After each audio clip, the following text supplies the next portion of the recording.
Hello बच्चों, let's read the question. The question state define what is equivalent weight of oxidizing agent and reducing agent.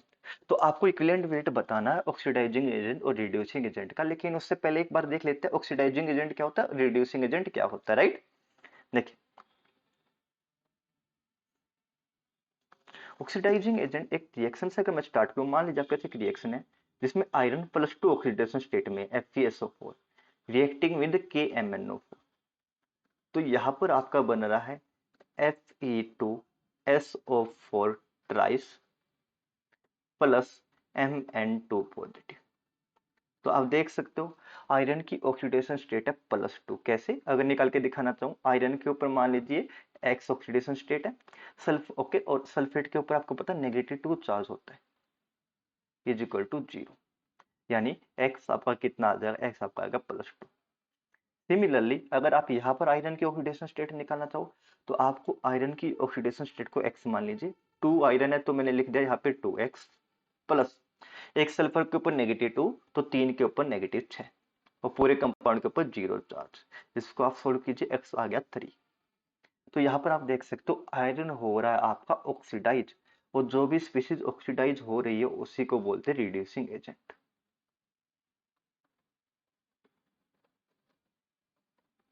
KMnO4 की बात करूं तो KMnO4 में देखिए पोटासियम के ऊपर तो +1, Mn की को मान लीजिए आप x, एक ऑक्सीजन के ऊपर -2 तो 4 के ऊपर नेगेटिव कितना आएगा भाई बताइए, -8, 0। तो x इज इक्वल टू यहाँ पर कितना 7 और आपको दिख रहा है यहाँ पर +2। तो देखिए आयरन की ऑक्सीडेशन रेट घट रही है, ये हो रहा है रिड्यूस। जो कंपाउंड रिड्यूस होता है उसको बोलते हैं हम ऑक्सीडाइजिंग एजेंट।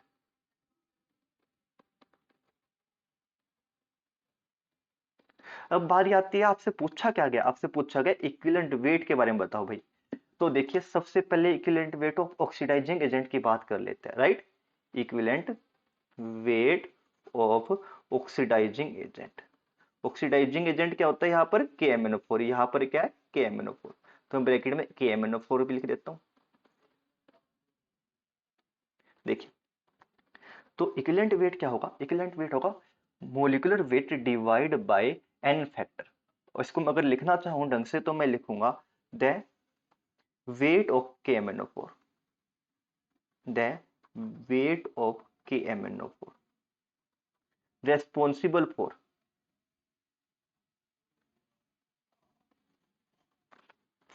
ऑक्सीडाइजिंग एजेंट क्या करता है, लॉस ऑफ इलेक्ट्रॉन करता है, for loss of 1 mole of electron.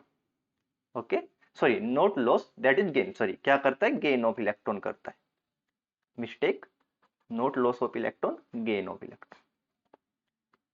Okay, responsible for gain of 1 mole of electron.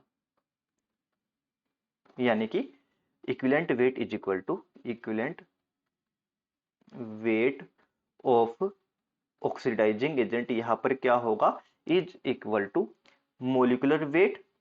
Okay, molecular weight of oxidising agent, यानी यहां पर क्या KMnO4 ऑक्सीडाइजिंग एजेंट है, डिवाइड बाय n फैक्टर। अब आपको क्या सर n फैक्टर क्या है, तो देखिए KMnO4 में KMnO4 कन्वर्ट हो रहा है Mn2 पॉजिटिव में, यहाँ पर ऑक्सीडेशन स्टेट +7 है और यहाँ पर क्या है +2। यानी कि इसने कितने इलेक्ट्रॉन लिए होंगे, इन दोनों के बीच का डिफरेंस जो कि है 5, इसने लिए होंगे 5 इलेक्ट्रॉन। ये number of electron he n factor है। मोलिकुलर वेट ऑफ KMnO4 देखिए आपका होता है 158। राइट, और n फैक्टर मैंने बता दिया नंबर ऑफ इलेक्ट्रॉन जो एक KMnO4 ने ली है, वो है यहाँ पर 5। तो यहाँ पर आ जाएगा 5 से 15, 5 का 5 103, 31.6 ग्राम। ओके, ये हो गया। अब एक और देखना रह गया, equivalent weight of reducing agent, ये भी बिल्कुल सेम होगा, equivalent weight of reducing agent. Reducing agent क्या होगा, जो खुद ऑक्सीडाइज हुआ हो। यहाँ पर रिड्यूसिंग एजेंट क्या, देखिए मैंने लिखा तो है FeSO4।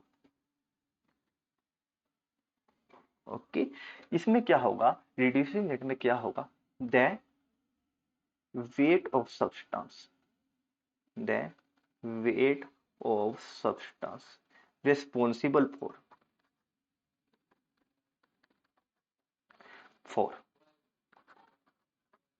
Loss of